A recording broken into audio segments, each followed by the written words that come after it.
pergi ke hospital, doktor cakap, you have the cancer.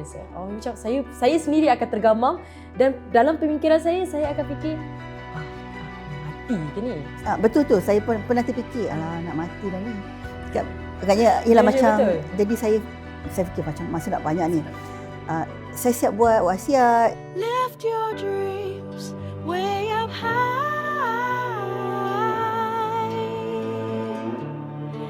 Lift your goals to the sky.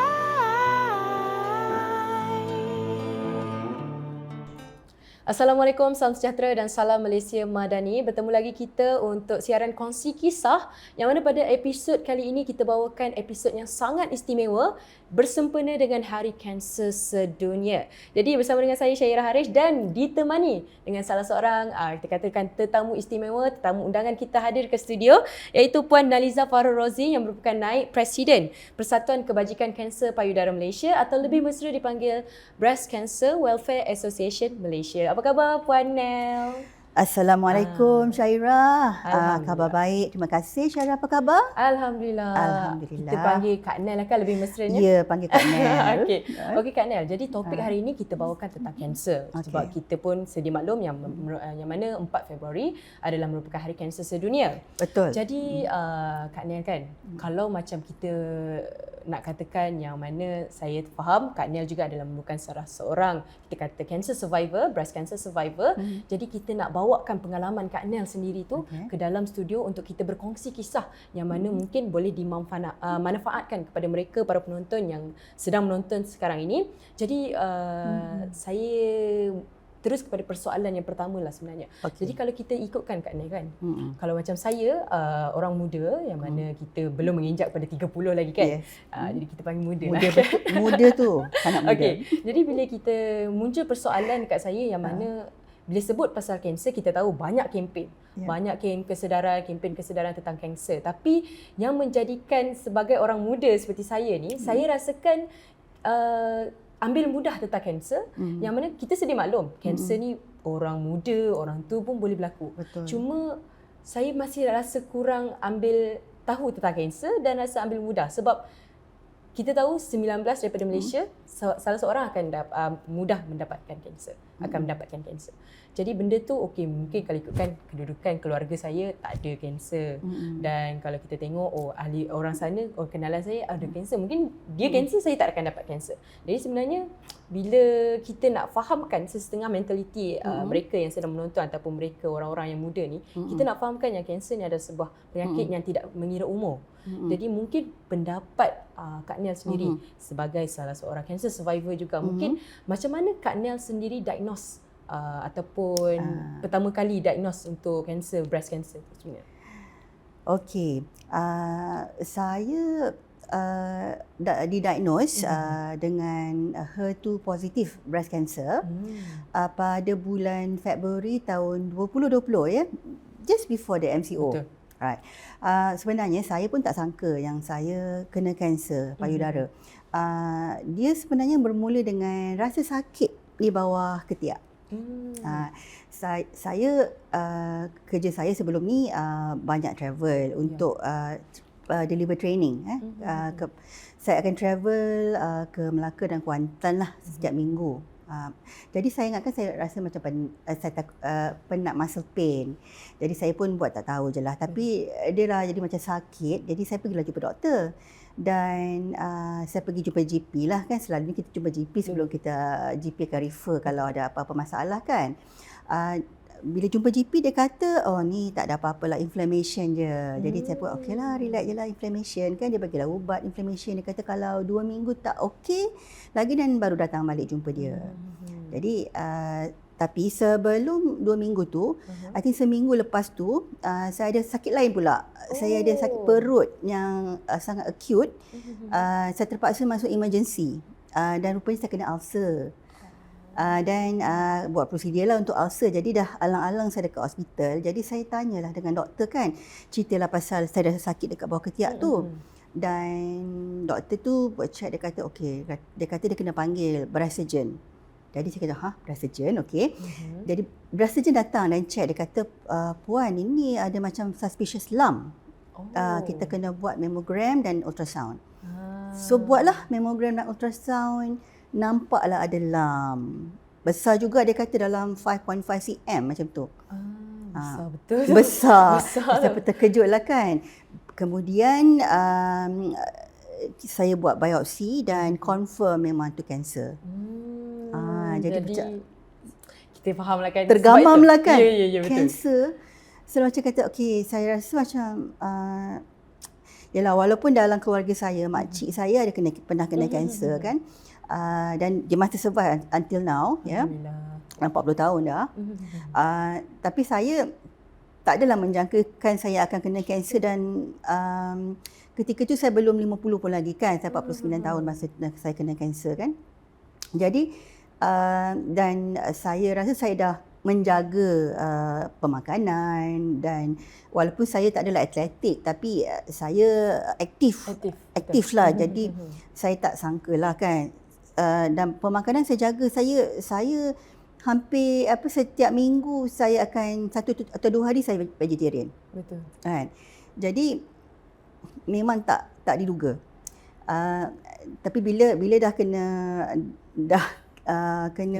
diagnose tu kan, kita macam in denial tau. Betul. In denial, cakap cannot be kan. Dan kemudian marah pun ada. Kita dah cuba yang terbaik, kita dah cuba elakkan tapi kena juga. Jadi ambil masa lah juga untuk saya menerima keadaan ni. Dan selepas berfikir beberapa hari kan, lepas tu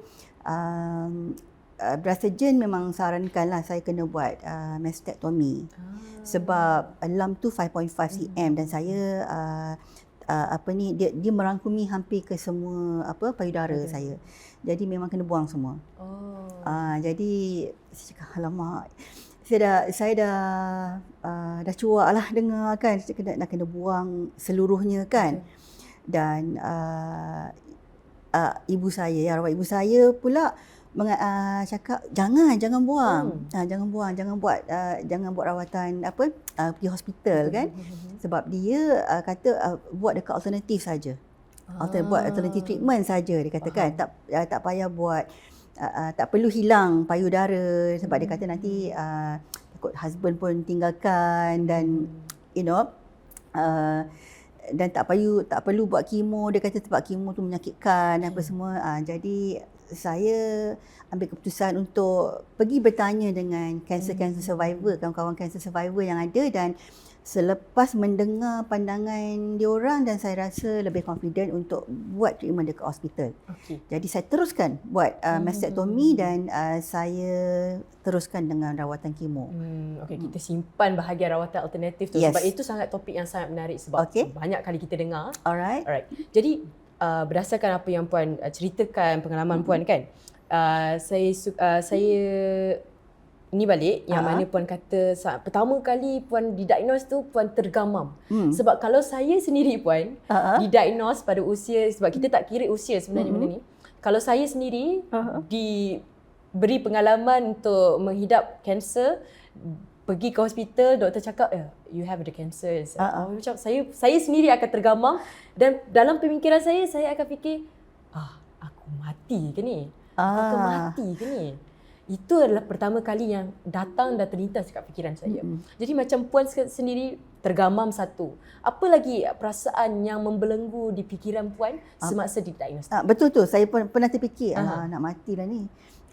Agaknya ialah macam betul. Jadi saya berfikir berapa lama masa yang saya ada. Saya didiagnose dengan HER2 positif. Dia adalah salah satu breast cancer yang paling agresif dan dia fast growing, dia cepat membiak kan. Sebab dia agresif dan fast growing, treatment saya pun agak panjang, dia agresif dan panjang lah. Kiranya Puan fikir macam Puan nak mati dah waktu tu, dalam proses dalam tempoh rawatan tu pula lama dan sebagainya, mungkin Puan rasa hilang harapan. Bila saya fikir tu, saya fikir masa tak banyak. Saya fikir macam masa tak banyak ni. Saya siap buat wasiat, saya siap buat plan apa yang saya nak buat dalam jangka masa yang hayat yang saya ada. Saya buat lebih banyak charity, saya start menulis balik ya, sebab saya memang suka menulis dan saya start balik sharing saya punya story. Tapi alhamdulillah lah kan, sebenarnya tak adalah kanser ni tak semestinya lah kena mati kan. Memang semua orang akan mati, tapi tak semua akan mati kena kanser ya. Jadi sebenarnya kalau kita dapatkan rawatan awal, kita kesan awal, kita rawat awal, insya-Allah kita punya survival rate adalah tinggi. Jadi tak, kanser tu tak semestinya adalah death sentence, bukan. Kanser tu is just a word. Cancer is just a word, bukan death sentence ya. Tapi itulah sebab kita pun selalu tengok dekat drama TV-TV dan sebagainya. Memang orang yang hidap kanser ni, ya, dia orang gambarkan dah nazak, dah memang tak boleh nak buat apa dah ni. Memang dah tak ada harapan ataupun kita kata peluang kedua dah untuk orang yang menghidap kanser ni. Tapi sebenarnya cancer survivor ada. Dan buktinya dekat sini. Di studio kita ada cancer survivor, Kak Nel kita yang berjuang sampai ke hari ini, menyebarkan, memberikan kesedaran juga untuk mereka, untuk memberikan peluang kedua, memberikan harapan kepada mereka yang menghidap kanser. Sebab ini bukannya jalan terakhir, bukannya kita kata perakhiran hidup dah. Okey, jadi Puan, kita sedia maklum kalau macam saya tak yakin saya adalah sekuat Puan untuk mengharungi perjalanan tu semasa nak menjalani rawatan, semasa dapat pertama kali dengar saya didiagnose, saya mungkin tak sekuat itu untuk menjalankan ataupun menjalani kehidupan saya secara normal tanpa orang sokongan, tanpa orang yang menyokong saya. Jadi mungkin Puan ada orang yang menyokong Puan daripada awal didiagnose sehinggalah Puan selesai menjalani rawatan. Mungkin ada. Okey, saya mendapat sokongan yang kuat lah daripada suami saya dan juga keluarga dan rakan-rakan pun ramai yang menyokong dan saya juga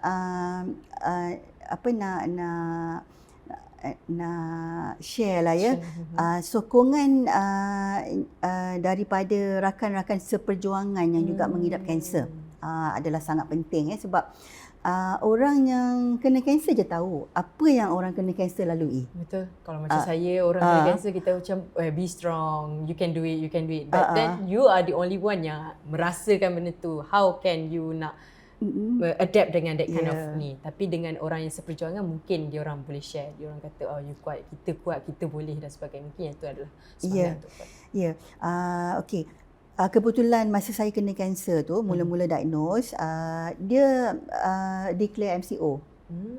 Kan, jadi kan saya nak keluar, nak cari rakan-rakan yang seperjuangan ni agak payah ya. Betul. Jadi alhamdulillah saya dalam mencari-cari itu saya terjumpa grup counselling session secara online yang dijalankan oleh Breast Cancer Welfare Association Malaysia. Jadi sejak itulah saya tahu sebenarnya ada support group ya dekat Malaysia ni yang kita boleh join dan kita boleh dapatkan sokongan. Dan daripada itulah saya mula berjinak-jinak dengan Breast Cancer Welfare Association. Dan selepas MCO, bila dah mula ada aktiviti dan saya join the physical activities yang dijalankan. Jadi apa antara aktiviti yang BCWA buat ataupun jalankan yang mana boleh Puan isi masa lapang Puan? Sebab yelah kita sambil menjalani rawatan tu mungkin kita rasa ada kadang-kadang rasa stres, mental down, yang macam aku dah nak mati ni, sempat ke aku nak buat apa-apa. Dan mungkin apa yang BCWA berikan kepada Puan, antara aktiviti yang Puan lakukan bersama dengan BCWA untuk rawatan kanser dan sebagainya. Okey, antara aktiviti yang kita jalankan di BCWA adalah kita ada physical dan online group counselling session. Kita ada aktiviti riadah. Macam kita ada walk with BCWA, kita ada hiking. Kita juga ada bowling. Aktif ya? Kita ada satu team yang nama Pink Power. Pink Power ni dia memang compete dengan pasukan-pasukan luar. Dan banyak kali jugalah kita menang. Itu BCWA itu orang yang ada Cancer cancer kan? Cancer survivors. Tapi sangat aktif ya, boleh katakan. Sangat. Ya Allah, saya yang sihat pun saya tak rasa saya boleh join aktiviti macam tu. Okey, kalau itu tak aktif lagi, kita ada partnership dengan Pink Challengers ya, Dragon Boat. Oh, Dragon Boat. Dragon Boat compete, dia compete kat luar negara dengan orang-orang sihat pun ada dia compete ya. Dan yang kalau yang tak nak aktif, kita juga ada aktiviti lain yang macam kelab menjahit. Kita ada Timber Thumb. Kita ada kelab menjahit. Kita juga ada kelab menyanyi, Pink Melody. Ya Allah, banyaknya. Dan tak lama lagi insya-Allah kita ada kelab dancing club. Dalam perancangan dancing club, dan banyak lagi lah kelab-kelab yang kita akan tubuhkan nanti dalam perancangan. Betul, based on aktiviti yang Puan ceritakan yang BCWA tawarkan kepada mereka untuk beri sokongan kepada mereka pengidap-pengidap kanser kan. Jadi saya yakin ada pengalaman Puan di BCWA ataupun pengalaman Puan sepanjang menjalani rawatan, sepanjang didiagnos kanser payudara sendiri. Mungkin ada pengalaman yang Puan sampai sekarang tak boleh nak lupakan, yang Puan rasa macam kalau aku tak ada kanser, maybe aku tak akan buat benda ni. Sebenarnya kan, saya memang suka menulis. Cuma for a long time, saya macam ada writer's block. Tak boleh nak menulis. Tapi bila kena kanser, tiba-tiba pula banyak idea. Dia mengalir pula idea nak menulis tu kan. Saya tulis. Yalah, dia sebagai terapi kan. Jadi saya menulis untuk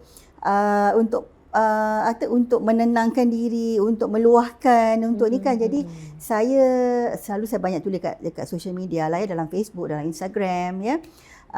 Dan disebabkan saya rajin menulis ni, adalah saya satu grup ni, writers group ni, dia invite saya menulis untuk satu chapter dalam buku ni, buku The Stories of the Purpose of Life.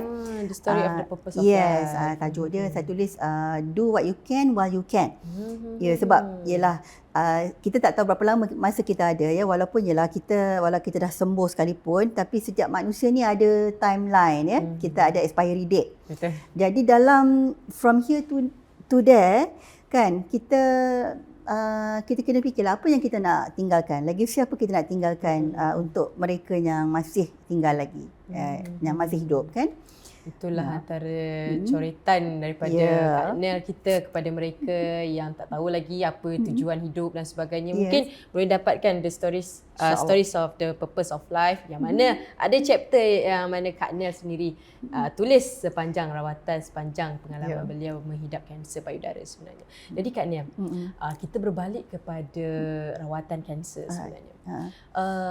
Untuk rawatan kanser kita tahu yang mana rawatan dia banyak, dalam tempoh masa yang lama, banyak, dan akan ada side effect untuk setiap kali kita menjalani rawatan. Dan ada pula yang berkait dengan rawatan alternatif sebentar tadi, yang mana yang menjadikan orang-orang yang menghidap kanser sendiri rasa ragu-ragu dengan perkhidmatan perubatan yang ditawarkan di hospital dan juga rawatan alternatif yang diberikan ataupun dikeluarkan produk tersebut daripada pakar perubatan juga. Ada yang kadang-kadang overclaim produk dia.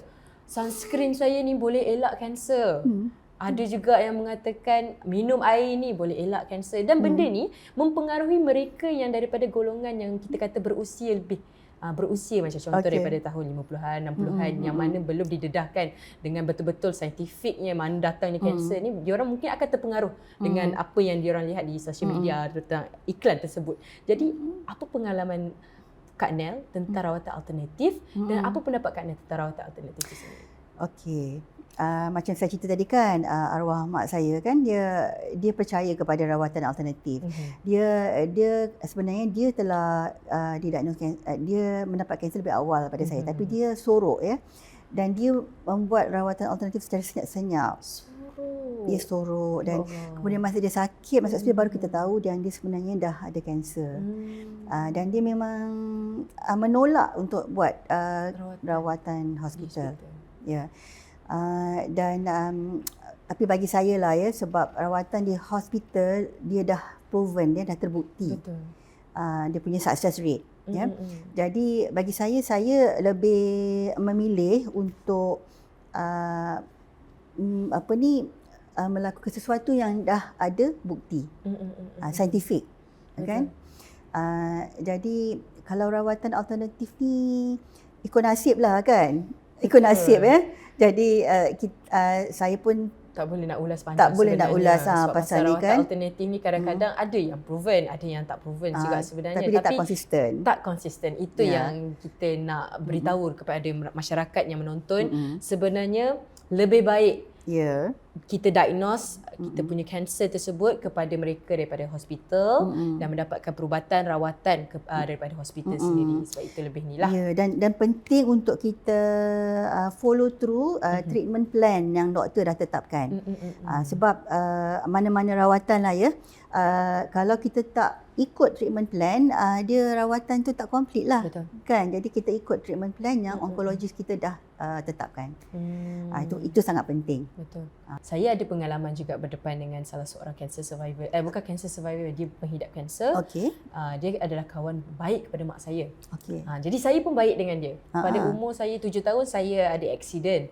Jadi perlu lakukan pembedahan di kepala dan sebagainya. Dan dia hadir, saya ingat lagi dia bawa teddy bear pink. Okey. Jadi saya hari tu pada umur saya dalam 16 tahun. Saya bersekolah di Sekolah Terengganu dan saya dapat perkabaran daripada mak saya, adik, kawan mak ni dah meninggal sebabkan kanser. Jadi saya waktu tu saya dah macam biar betul. Jadi saya hadir, balik ke kampung, saya tengok, sebab ada kadang-kadang dekat hospital saya ada melawat dia sekali. Memang badan dia susut, dah tak sihat macam dulu, dah terbaring saja dekat hospital, dah tak boleh nak buat apa. Percakapan pun kadang-kadang dengar tak dengar dan sebagainya, tak berapa jelas lah. Jadi bila saya dengar perkabaran tu, saya rasa sedih. Dan of course lah saya macam fikir, macam mana dengan anak-anak dia yang dia ditinggalkan suami, anak-anak, siapa yang akan tanggung. Jadi mungkin persiapan daripada segi perkara tersebut, mungkin kita tak tahu mati tu bila sebenarnya, tapi persiapan Kak Nel yang mana mungkin pada kita sedia maklumlah yang kanser payudara ni memang kanser membunuh untuk wanita sebenarnya. Memang membunuh dia sangat tinggi. Jadi Kak Nel sendiri daripada segi persiapan untuk anak-anak dan sebagainya, mungkin apa yang Kak Nel boleh bagi kita tahu? Okey, bagi saya ialah pentingnya kena ada wasiat atau kita kena tinggalkan sesuatu lah untuk kita keluarga waris kita. Kan, macam kita kena ada wasiat, kena ada hibah dan juga perancangan kewangan pun kena sangat penting. Dan kita kena pastikanlah keluarga kita tu terjaga. Bagi saya itu sangat penting. Sebab yang ni bukan perancangan kewangan dan sebagainya bukan untuk khusus untuk kanser je, sebenarnya untuk mereka semua masyarakat Malaysia sendiri, untuk perancangan ke depan, untuk kita kena ingat orang tersayang kita. Kita kena ingat orang tersayang kita sebenarnya. Dan yang lebih penting kan Syaira, sebelum kita kena kanser dan apa-apa juga penyakit lah kan, sangat penting untuk kita melindungi diri kita dengan insurans. Insurans yang betul kena ada medical insurance yang cover critical illness. Jadi macam mana pula kalau daripada segi pembiayaan kos rawatan kanser ni Puan? Macam mana daripada Puan sendiri kos, sebab saya sedia maklumlah yang mana kos rawatan kanser ni bukannya murah, dia sebenarnya mahal. Jadi macam mana Puan komit dengan tu? Okey, bagi yang yang hanya memerlukan rawatan standard, kalau di hospital kerajaan dia ada menyediakanlah standard treatment untuk standard kemo lah. Tapi kalau untuk macam jenis-jenis kanser yang contohnya macam saya HER2 positif kan, dia setengah rawatan tu tak ada di hospital kerajaan. Tak ada, ataupun kalau ada pun dia kuota dia sangat limited. Jadi di sinilah di mana pentingnya kita kena ada medical insurance. Jadi kita boleh teruskan rawatan dekat hospital swasta. Sebab selalunya hospital swasta lah yang ada menyediakan rawatan-rawatan yang kita perlukan tu. Alhamdulillah lah saya ada insurans dan terlebih insurans lah pula kan sebenarnya. Dan saya dapat teruskan rawatan di hospital swasta. Jadi kalau sekarang memang Puan dah bebas daripada kanser, boleh katakan macam tu kan? InsyaAllah. Jadi ambil tempoh berapa lama sebenarnya Puan? Okey. Saya mula rawatan 2020 ya, dan saya baru habis rawatan pada bulan Jun tahun lepas. Kira dah hampir 3 tahun ya. Hampir 3 tahun. Dan kalau kita disebabkan saya ketika MCO tu saya tak dapat membuat rawatan di hospital kerajaan sebab masa tu dia tak terima kes baru sebab MCO. Jadi saya kena menunggulah lama nak dia buka untuk terima kes. Jadi dia pun tak dapat nak janji berapa lama, mungkin 6 bulan. Jadi bila saya minta pandangan daripada onkologis kan di hospital yang saya pergi, KPJ Ampang Puteri, dia kata saya 6 bulan saya mungkin sama ada dah tak ada ataupun dah pergi ke stage late stage. Dah tak boleh nak, dah susah nak disembuhkan.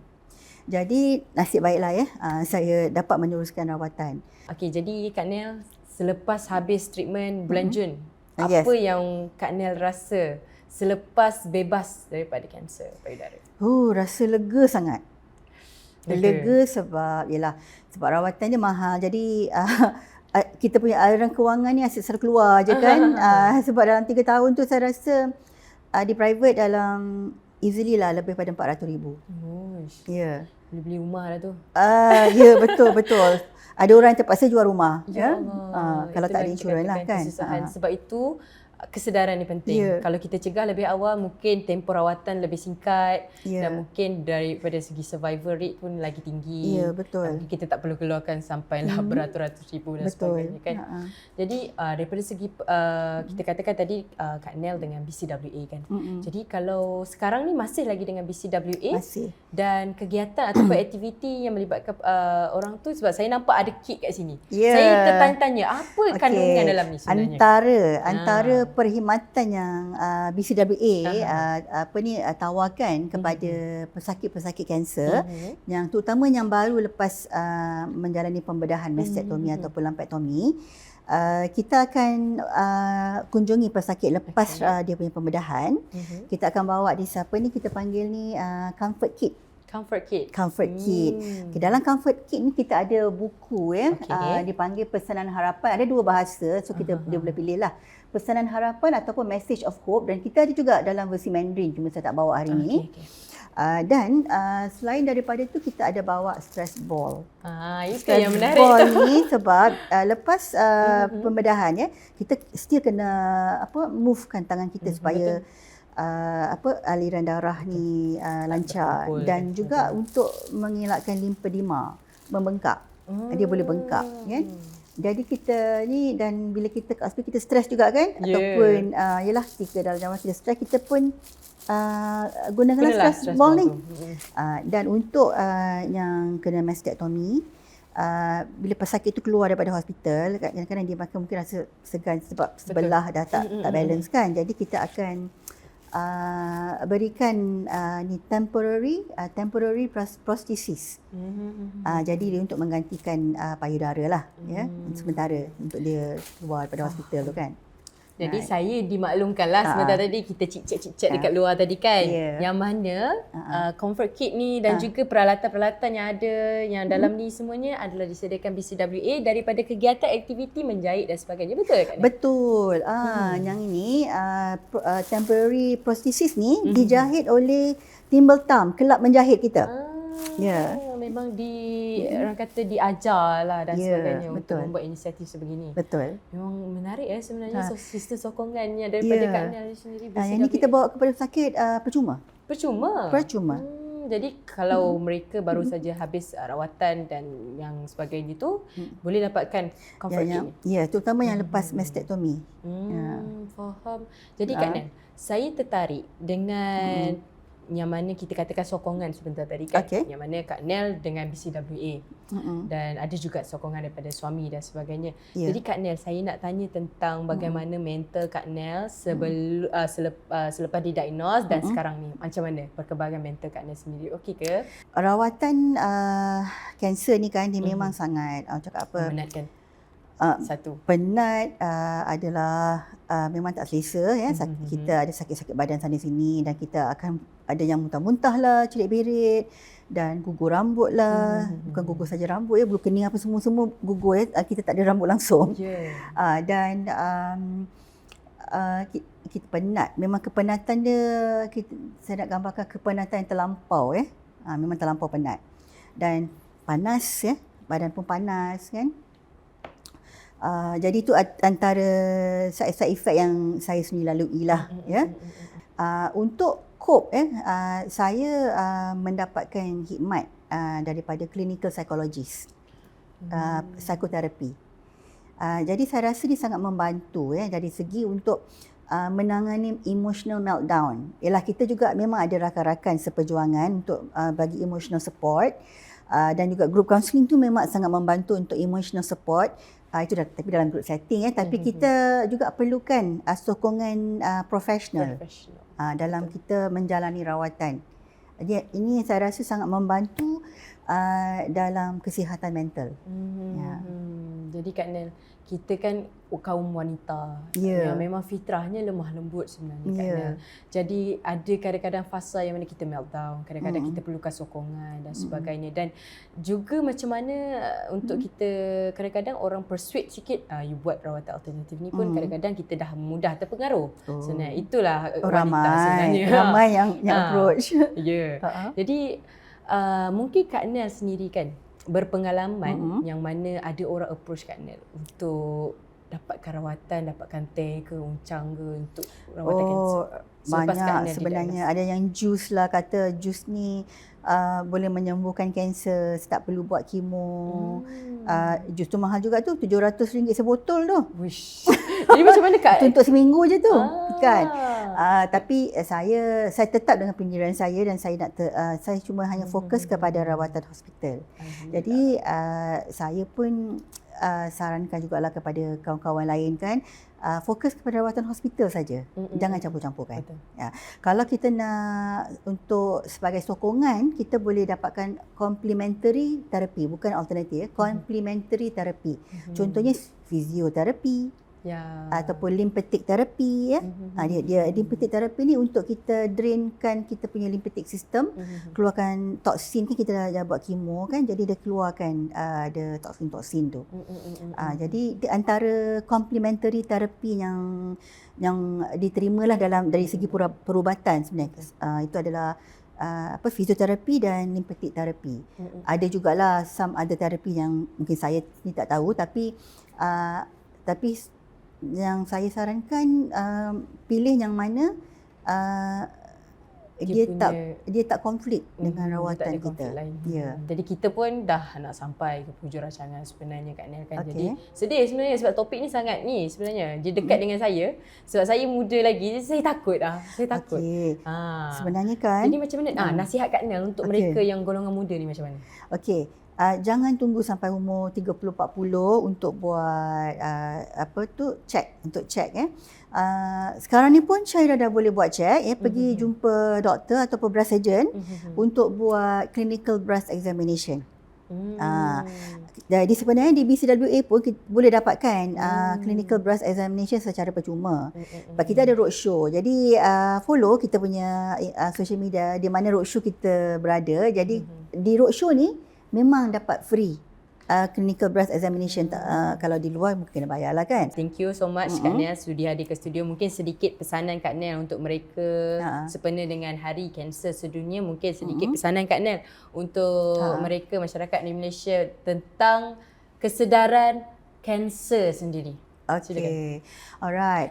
Saya sebagai pejuang kanser payudara, saya nak sarankan kepada masyarakat di luar sana untuk peka dengan kesihatan diri dan buat saringan kanser payudara secara berkala setiap tahun lah kalau boleh.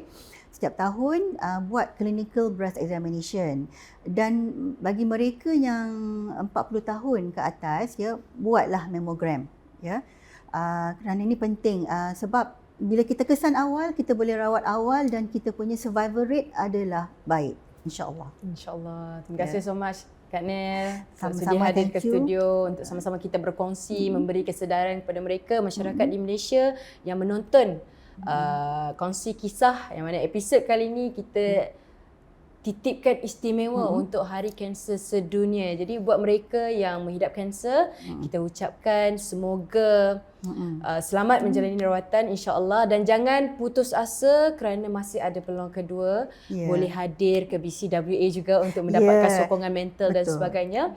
Dan jangan risau, boleh hadir ke website. Apa website dia? Website dia www.breastcancer.org. Jadi boleh daftarkan diri di website tersebut. Boleh browse website kita untuk dapatkan information dan untuk kontak kita. Alhamdulillah. Okay. Thank you so much Kak Nia, dan untuk mereka yang sedang menonton, jangan lupa untuk terus bersama dengan kami di Kongsi Kisah episod yang seterusnya bersama dengan saya Syairah Harish. Assalamualaikum. Bye.